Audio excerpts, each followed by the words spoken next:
ओम नमः शिवाय।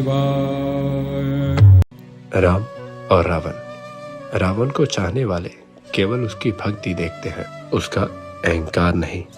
अगर आपके कर्म बुरे हैं, फिर चाहे अपने शीश भी क्यों न अर्पण कर दो शिव के चरणों में, आपका विनाश तय है।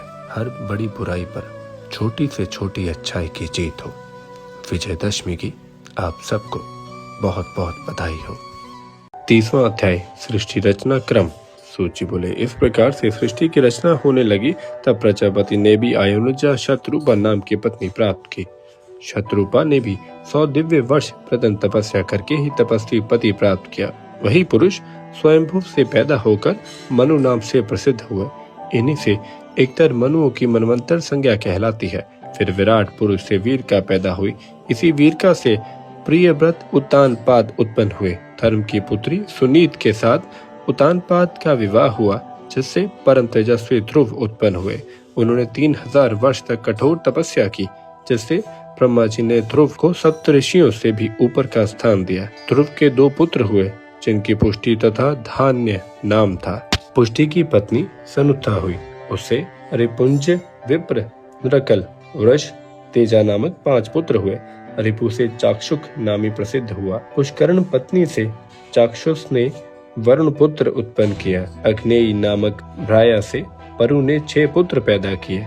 अंग, सुमनस, ख्याति, स्मृति, अंगिरा एवं भय सुनीता नाम की पत्नी पाकर अंग ने बेन नामक पुत्र पैदा किया। वह महान पापी था। उसको ऋषियों ने मिलकर क्रोध से हुंकार शब्द द्वारा मार दिया। तब सुनीता की प्रार्थना करने पर बेन के शरीर को ऋषियों ने मंथन किया।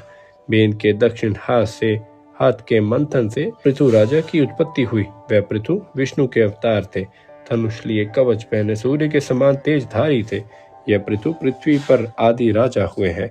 उन्होंने राज सूरज यज्ञ भी। इनके अत्यंत चतुर सूत तथा मागध नाम के 2 पुत्र हुए। पृथ्वी राजा ने प्रजा की भलाई के लिए पृथ्वी का देहन भी किया। फिर 100 यज्ञ किए।